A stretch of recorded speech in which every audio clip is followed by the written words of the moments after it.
Now that you've looked at large KEQs, let's look at small KEQs. I'm going to just carry on from the last lesson, so I'm not going to repeat some of the things I already showed. You may have to watch the first one to remember this.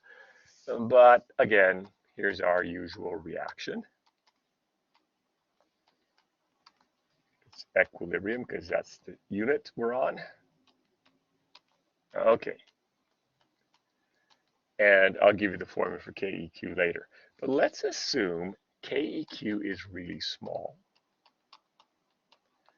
So it's much, much less, so double less than signs, about 10 to the minus 5. All right. I can't give you an exact value. This is qualitative only, but that's pretty good.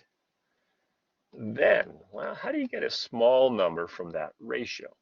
Well, it's the complete reverse of the big ones. You have a very small number on top divided by a very large number on the bottom.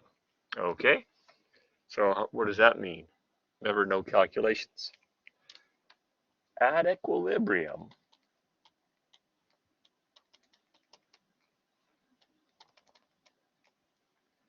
almost all of the A and B are left over, or left unreacted.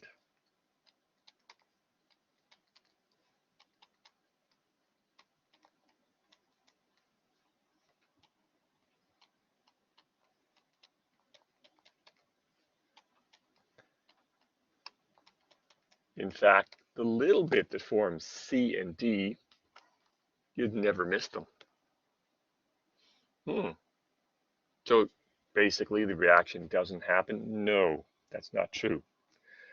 There are a remarkably large number of chemical reactions where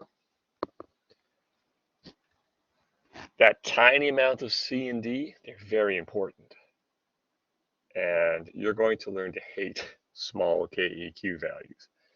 Large KEQ values, just throw away the equilibrium, stop all this equilibrium nonsense, put in a one-way arrow. Small KEQ values, no, you're going to be using that formula. You're going to be doing quite a bit of work.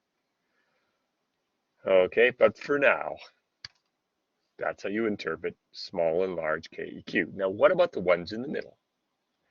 Ooh, those are terrible. You will soon discover they're awful.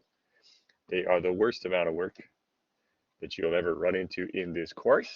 And we're going to kind of stay away from them, but we will occasionally hit them. And you'll see, and you'll dread them. But in the meantime, the small KEQ values.